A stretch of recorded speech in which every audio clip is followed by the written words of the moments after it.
Welcome to Farooq Digital Academy for Learning English. Hello, dear students, how are you? I hope you all are very well by the grace of Almighty Allah.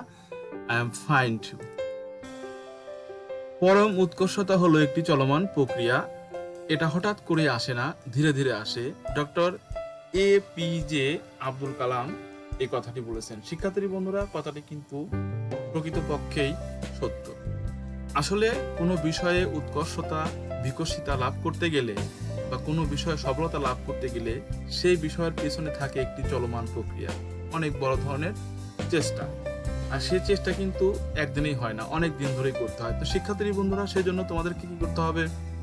কোনো কঠিন একটি অধ্যায়, সেই অধ্যায়টা প্রথম থেকে শেষ পর্যন্ত ভালো করে দেখতে হবে, তাহলে সেই বিষয়টা তোমার কাছে সহজ হয়ে আসবে। তো শিক্ষার্থী বন্ধুরা, তোমরা সবাই জানো যে আমার আলোচনাটা ধারাবাহিক আলোচনা, আমি এলোমেলোভাবে কখনোই আলোচনা করি না।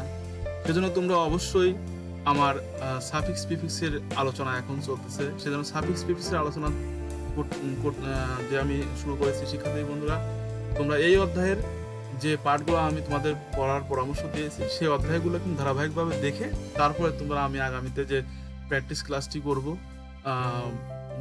অর্থাৎ তোমাদের মূল বই থেকে টেক্সট নিয়ে আমি উত্তর কিভাবে করব, কিভাবে সলভ করব, সেই বিষয়টা তোমরা খেয়াল করবে। তাহলে কিন্তু তোমরা আমার কথাগুলো বুঝতে পারবে। আর হঠাৎ করে একটি ক্লাসে ঢুকলে তাহলে কিন্তু আমার কথাগুলোকে তোমার আজগবি মনে হবে স্যার কি বলে, সব তো কিছুই বুঝি না। তো আশা করবো তোমরা অবশ্যই ধারাবাহিকভাবে আলোচনা শুনবে। তো প্রিয় শিক্ষার্থী বন্ধুরা, suffix and prefix magical rule parts 2 already আলোচনা করে 1 অলরেডি আলোচনা করে ফেলেছি। আজকে আমি 2 নিয়ে আলোচনা করব। তো শিক্ষার্থী বন্ধুরা, তোমরা জানো যে এই সাফিক্স এবং প্রিফিক্স তোমাদের বুঝিয়ে শেখানোর জন্য আমি ইতিমধ্যে প্রায় 5টি পার্ট আলোচনা করেছি বেসিক গ্রামারের উপরে, যেগুলা এই 5টি বেসিক গ্রামারের ক্লাস কিন্তু তোমাকে বুঝে তারপরে সাফিক্স প্রিফিক্সের ক্লাস করতে হবে। কেন? কারণ এই সাফিক্স প্রিফিক্সের যে পড়াটা, এটা যেমন সহজ তেমন আবার কঠিন হতে পারে যদি তুমি পদের অবস্থান না বোঝো। আর পদের অবস্থান তোমাকে বুঝতে গেলে তোমাকে অবশ্যই পার্টস অফ স্পিচের প্রকারভেদ জানতে হবে এবং নাউন, অ্যাডজেক্টিভ, ভার্ব, অ্যাডভার্ব চেনার উপায় তোমাকে পড়তে হবে, যেটা বেসিক গ্রামার পার্ট 4 এর এতে আলোচনা করা আছে। এরপর তোমাকে কি করতে হবে? পার্টস অফ স্পিচ এর পরিবর্তনের নিয়ম শিখতে হবে, যেটা বেসিক গ্রামার পার্ট 4 এর B, 4 এর C, তারপরে 4 এর D তে আলোচনা করা আছে। শিক্ষার্থী বন্ধুরা, তাহলে অবশ্যই তোমাকে কি করতে হবে? এই বিষয়গুলো পড়ে তারপরে তোমরা ম্যাজিক্যাল রুল পার্ট 1, সাফিক্স প্রিফিক্সের যে ম্যাজিক্যাল রুল পার্ট 1 এবং 2 রয়েছে, সেগুলো তোমরা দেখবে। এরপরে প্র্যাকটিস ক্লাসে ঢুকে যাবে। শিক্ষার্থী বন্ধুরা, তাহলে আমার সাফিক্স প্রিফিক্সের যে মূল নিয়ম তোমাদের জন্য দেওয়া হয়েছে, সেগুলো কিন্তু মাত্র 20টা নিয়ম। আমি ম্যাজিক রুলস পার্ট 1 এ 10টি আলোচনা করেছি এবং আজকে আমি 10টি নিয়ম আলোচনা করব ইনশাআল্লাহ। আশা করি তোমরা প্রথম থেকে শেষ পর্যন্ত সঙ্গেই থাকবে, তাহলে অবশ্যই তোমার সাফিক্স প্রিফিক্সের ব্যাপারে যে ডাউট সেটা ক্লিয়ার হয়ে যাবে। তো শিক্ষার্থী বন্ধুরা, তাহলে আর কথা নয়, তোমরা যারা এই বেসিক গ্রামারের 5টি ক্লাস দেখেছো তাদের জন্য রইল আমার শুভেচ্ছা। আর যারা এখনো দেখো না শিক্ষার্থী বন্ধুরা, তোমরা দয়া করে দেখে আসো। আমি তোমাদের সুবিধার জন্য আমি আই বাটনে সবগুলো ক্লাস দিয়ে দিলাম, তোমরা দেখে আসতে পারো। আর দেখে থাকলে ভালো। তাহলে চলো শিক্ষার্থী বন্ধুরা, আমরা আজকে ক্লাসে প্রবেশ করি। তো প্রিয় শিক্ষার্থী বন্ধুরা, today you are going to enjoy the magical rules of suffix and prefix part 2, rule 11 to 20। তো শিক্ষার্থী বন্ধুরা, তোমরা 11 থেকে 20 পর্যন্ত আজকে শিখতে যাচ্ছ। Are you mentally ready? Then let's start the class. তো প্রিয় শিক্ষার্থী বন্ধুরা, আসলে আমার এই ক্লাসটা কিন্তু প্র্যাকটিস ক্লাস নয়, এটি নিয়মের ক্লাস। তো প্রিয় শিক্ষার্থী বন্ধুরা, তাহলে আমরা আজকের ক্লাসে চলে যাচ্ছি। দেখো, আজকের ক্লাসের প্রথম যে নিয়মটা সেটা হচ্ছে 11 নম্বর নিয়ম। শিক্ষার্থী বন্ধুরা, তোমরা জানোই আমি ম্যাজিক রুল পার্ট 1 এ 1 থেকে 10 পর্যন্ত আলোচনা করেছিলাম। আজকে আমি 11 থেকে 20 পর্যন্ত আলোচনা করব। তো প্রিয় শিক্ষার্থী বন্ধুরা, আরেকটি কথা বলি, এই নিয়মগুলো কিন্তু তোমাদের বইতে সরাসরি মিলবে। তোমরা এগুলো ভালোভাবে রপ্ত করার পরে, আয়ত্ত করার পরে, তারপরে তোমরা আমার সঙ্গে প্র্যাকটিস ক্লাসটা দেখে তারপরে তোমাদের মূল বইতে ঢুকবে। তো আগেই কিন্তু তোমরা মূল বইতে ঢুকলে মাথা ঘোলা হয়ে যাবে। তো শিক্ষার্থী বন্ধুরা, দেখো 11 নম্বর নিয়ম রয়েছে পজিটিভ ভার্ব। তো প্রিয় শিক্ষার্থী বন্ধুরা, পজিটিভ ভার্বস আসলে কোনগুলা, যেগুলা নিজে না কাজ করে অন্যকে দিয়ে করায় নেয়। তো এখানে make, get, have, has, had এগুলা পজিটিভ ভার্ব হিসেবে কাজ করতে পারে। তো শিক্ষার্থী বন্ধুরা, তাহলে এই পজিটিভ ভার্বগুলো শুধুমাত্র এইগুলা, বেশিরভাগ ক্ষেত্রে দেখা গেছে যে এইগুলা তোমাদের সিলেবাসের মধ্যে রয়েছে, যদিও পজিটিভ ভার্ব আরও অন্য অন্যগুলো রয়েছে। তো আমি পজিটিভ ভার্বের যে অ্যাডভান্স লেভেলের আলোচনা, সেই আলোচনায় কিন্তু পজিটিভ ভার্ব নিয়ে আলোচনা করব। তো আজকে যেহেতু সাফিক্স প্রিফিক্স আলোচনা শিক্ষার্থী বন্ধুরা, সেজন্য আমি বলবো যে সাফিক্স প্রিফিক্সের ক্ষেত্রে সাধারণত এই ভার্বগুলোই বেশি ব্যবহার করা হয়, এই পজিটিভ ভার্বগুলোকে। তাহলে এই ভার্বগুলো থাকলে এরপরে কি, নাউন, নাউন ইকুইভ্যালেন্ট প্রোনাউন, তার মানে কি নাউন বা নাউনের সমরূপ কোনো পার্টস অফ স্পিচ যদি থাকে, অথবা প্রোনাউন, তো এগুলোর পরে সাধারণত কি হয়, অ্যাডজেক্টিভ হয়। দেখো example, hard work makes the man success. তো প্রিয় শিক্ষার্থী বন্ধুরা, এখানে একটু খেয়াল করে দেখো, এখানে কিন্তু মেক্স রয়েছে পজিটিভ ভার্ব। দেখো প্রিয় শিক্ষার্থী বন্ধুরা, মেক রয়েছে, এরপরে দেখো মেকের পরে দেখো একটা নাউন রয়েছে, মেকের পরে কি রয়েছে, যে এখানে দেখো নাউন রয়েছে। তা নাউন থাকলে এখন দেখো এখানে নাউনের পরে কি রয়েছে, অ্যাডজেক্টিভ রয়েছে গঠনে। তাহলে এই নাউনটার পরে এখানে এই শব্দটা কি হয়ে যাবে, অ্যাডজেক্টিভ হয়ে। তো শিক্ষার্থী বন্ধুরা, আর তোমরা জানো যে সাকসেসকে অ্যাডজেক্টিভ করে দিলে কি হয়ে যায়, সাকসেসফুল হয়ে যায়। এর সঙ্গে এফ ইউ এল অতিরিক্ত যোগ করা হয়। তো শিক্ষার্থী বন্ধুরা, তাহলে এখানে কি হয়ে গেল, সাফিক্স হয়ে গেল। দেখো আমরা পদের অবস্থান ঠিক করে দিলাম, পদের অবস্থান অনুসারে শব্দটাকে আমরা ঠিক করে দিলাম, এটা অটোমেটিক্যালি সাফিক্স হয়ে গেল।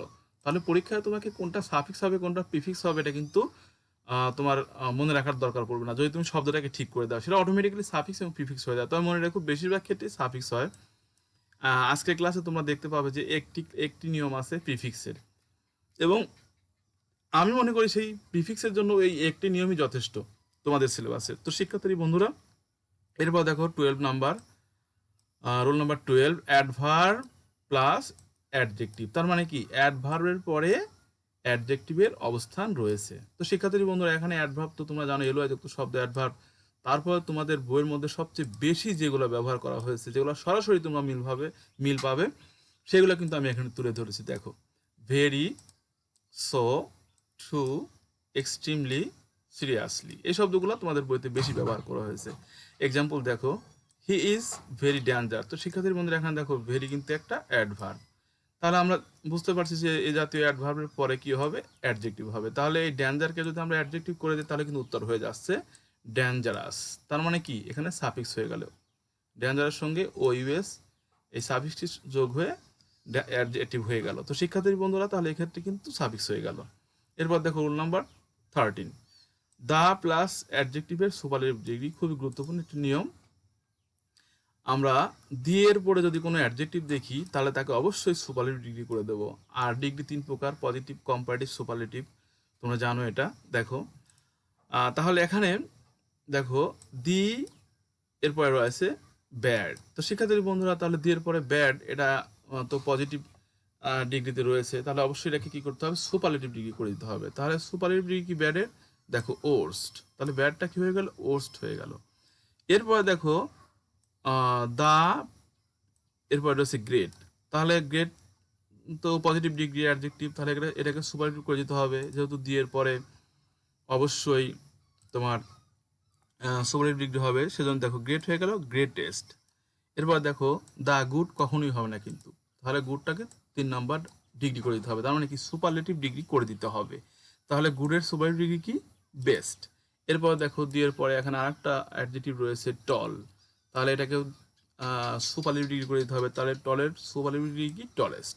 শিক্ষার্থী বন্ধুরা, তার নিশ্চয় তোমরা বুঝতে পেরেছো, যেটা কিন্তু প্রতি ক্ষেত্রে এরকম হয়ে গেল, সুপারলেটিভ ডিগ্রি হয়ে গেল। তার মানে কি, দিয়ে পরে আমরা কখনোই অ্যাডজেক্টিভের পজিটিভ ডিগ্রি ব্যবহার করব না, সবসময় সুপারলেটিভ ডিগ্রি ব্যবহার করব।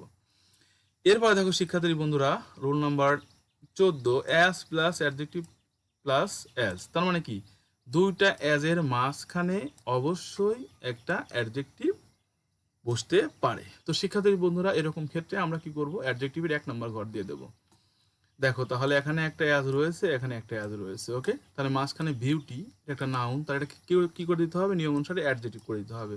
তাহলে দেখো আমরা বিউটির অ্যাডজেক্টিভ, এই বিউটির অ্যাডজেক্টিভ কি, বিউটিফুল, তাহলে এটা কিন্তু সাফিক্স হয়ে গেল, দেখো ফুল যোগ হয়ে গেল বিউটির সঙ্গে। তো আশা করি নিশ্চয়ই বুঝতে পারছো প্রিয় শিক্ষার্থী বন্ধুরা। নেক্সট রুল নাম্বার 15, সকল প্রিপজিশন প্লাস নাউন। প্রিয় শিক্ষার্থী বন্ধুরা, তাহলে সকল প্রিপজিশনের পরে কিন্তু নাউন বসতে পারে, নাউনের সেই ক্ষমতা রয়েছে। তো শিক্ষার্থী বন্ধুরা, চলো আমরা একটা এক্সাম্পল দেখি। Every student should know the uses of compute. শিক্ষার্থী বন্ধুরা, কম্পিউট একটি ভার্ব, মানে গণনা করা বা হিসাব করা, কিন্তু এখানে দেখো প্রিপজিশন রয়েছে। শিক্ষার্থী বন্ধুরা, তোমরা নিশ্চয়ই জানো এটা একটা প্রিপজিশন। তাহলে প্রিপজিশনের পর কি হবে, একটা নাউন দিতে হবে। তো শিক্ষার্থী বন্ধুরা, প্রিপজিশনের পর কিন্তু ভার্ব বসতে পারে, ভার্ব বললে আইএনজি হয়ে যায়। যদি নির্দিষ্ট কোনো নাউন ফর্ম না থাকে ওই ভার্বের, তাহলে সেই ভার্বের সঙ্গে আইএনজি যোগ করে দিলে সেটা কিন্তু নাউন হয়ে যায়। এটা তোমাদের মাথায় রাখতে হবে। আর সাফিক্স প্রিফিক্সের ক্ষেত্রে সাধারণত সকল প্রিপজিশনের পর নাউনই হয়, অন্য কিছু হয় না। এটা মাথায় রাখো তোমরা, যে সাফিক্স প্রিফিক্সের ক্ষেত্রে সকল প্রিপজিশনের পরে কি হয়ে যাবে, নাউন হয়ে যাবে। অনেক সময় দেখা যায় যে টুর পরে মূল ভার্বের প্রেজেন্ট ফর্ম বসে, কিন্তু সেটা কিন্তু ভার্বের ক্ষেত্রে, অর্থাৎ রাইট ফর্ম অফ ভার্বের ক্ষেত্রে। কিন্তু এইখানে কিন্তু সাফিক্স প্রিফিক্সের আলোচনা, শিক্ষার্থীর বন্ধু এটা মাথায় রাখতে হবে। এক্ষেত্রে কিন্তু নিয়মটা এরকম হবে যে এক্ষেত্রে সবসময় সকল প্রিপজিশনের পরে তোমাদের নাউনই আসবে, এটা মনে রাখবে।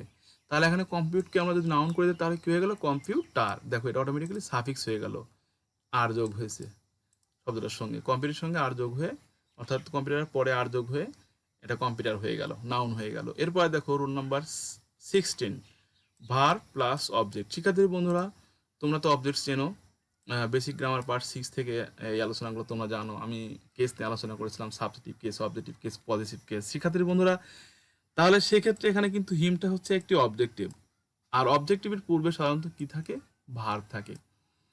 তো শিক্ষার্থীর বন্ধুরা, তাহলে এই শব্দটা কিন্তু ভার্বই দেওয়া রয়েছে। তাহলে যেহেতু এটা সাফিক্স এবং প্রিফিক্সের ব্যবহার, তাহলে তো এরপর আগে পরে কিছু যোগ করতে হবে না, কিন্তু তো সাফিক্স প্রিফিক্স হবে না। সেজন্য কি করতে হবে, আমাদেরকে দেখতে হবে যে এই ভার্বটার সঙ্গে কি ব্যবহার করা যায়। শিক্ষার্থীর বন্ধুরা, এই প্রসঙ্গে আমি তোমাদের একটা কথা বলে রাখি, মনে রেখো যে ভার্বের ক্ষেত্রে বেশিরভাগ বলতে পারো 99% ক্ষেত্রে প্রিফিক্স হয়, এটা সাফিক্স খুব কম হয়।